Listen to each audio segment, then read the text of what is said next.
Hello, everybody. I'm a practicing therapist and a doctoral student of psychology. Today, I wanted to go over a topic that kind of comes up in session quite a bit with avoidant individuals, particularly in individual sessions. It doesn't come up as much during couple sessions. And it's kind of like an avoidance perspective of what they feel like their partner thinks they like, but they actually don't like. And they try to communicate it and they feel like it doesn't come across properly. It could be, a form of miscommunication. It's nobody's fault. But I wanted to make a video on that because it's been brought up a lot recently. I don't know why in a lot of my sessions. So it was on my mind and I feel like it will help somebody. The very first one, which is brought up probably the most.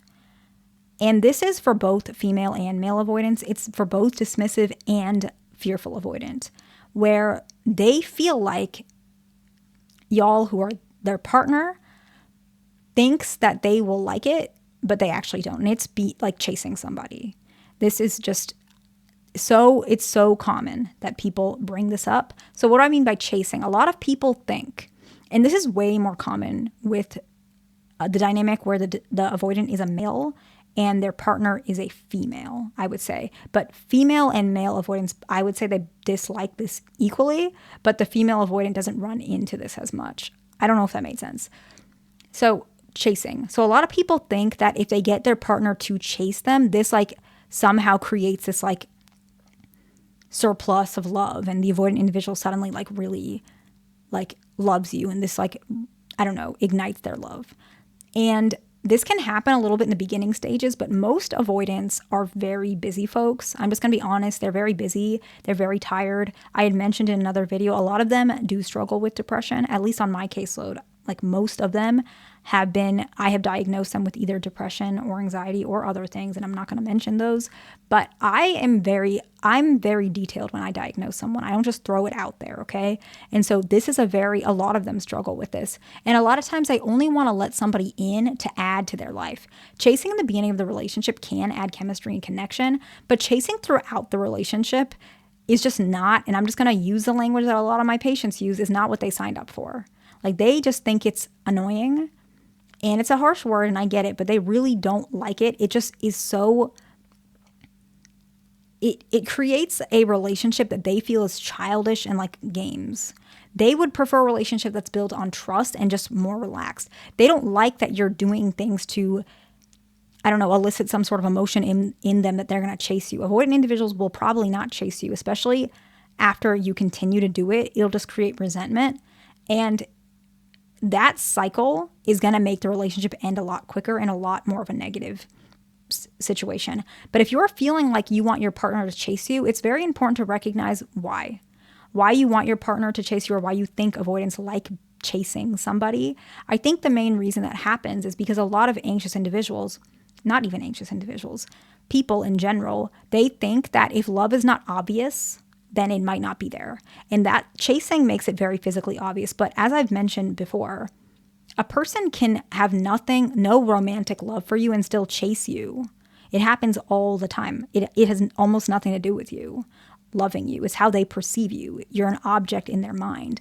But a person that loves you for who you are. And that's different than being chased. Avoidant individuals do not like chasing people. They might a little bit in the beginning, but really they don't. It's very tiresome, especially in long-term relationships. If you've been together for 5 years, they don't want to chase you. They want to, especially if it's like a fearful avoidant. No, they just want to sit next to you on the sofa and probably not talk much and just hug you. Like, or have their arm around you while watching TV. But dismiss avoidance as well. Neither of them like chasing, okay? The next one is, I'm sorry, this is going to sound really weird, but this was brought up so many times in session. I don't even know, okay? Baby talk. So this is mainly male avoidance, and this is both fearful and dismissive male avoidance. I do want to mention most of my patients are male, so maybe, but this is just, I don't know, this is just a dynamic. But a lot of them mention that their partner, I'm just remembering something a patient told me, like baby talk to them feels like their partner is like, okay, I'm going to try and word it. They think their partner, okay, it sounds like their partner talks in a baby-like voice because they think their partner, the avoidant, finds it endearing. And avoidant individuals think it's annoying, and sometimes they think it comes across very fake. Just, it's like, it's not that they don't like you, but it makes them almost feel like they can't take you seriously. And a lot of individuals who are avoidantly attached prefer a natural tone, and they gauge these types of behaviors as someone they want to settle down with. I know it sounds really strange, but they perceive this as like emotional immaturity, and so that makes them less likely to want to commit to someone. This is just what they tell me, okay? I'm just telling you, okay?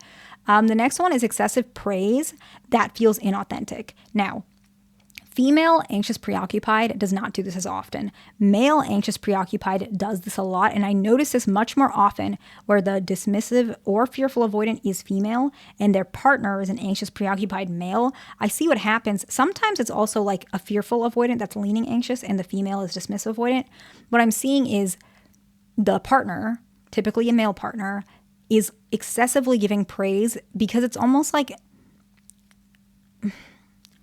they really want their partner to like them, but it's not just like them. It's almost like their male partner wants their partner to feel like it's a safe space. Like, I'm not judging you. I like you. I care about you. So it comes from a good place. All of these things come from a good place. Like baby talk, wanting, like thinking your partner wants to chase you. These are not bad things. They all come from wanting love. But I'm bringing this up because it doesn't come from a bad place. A lot of people probably make these simple little mistakes.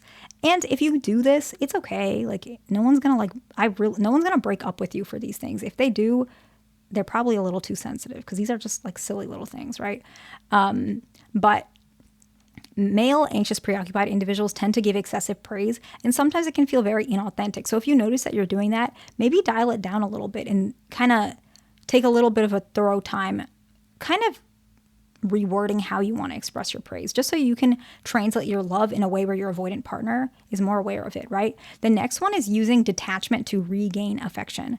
So similar to chasing, a lot of individuals think that avoidant individuals like chasing, which they don't, and they like somebody who's very detached.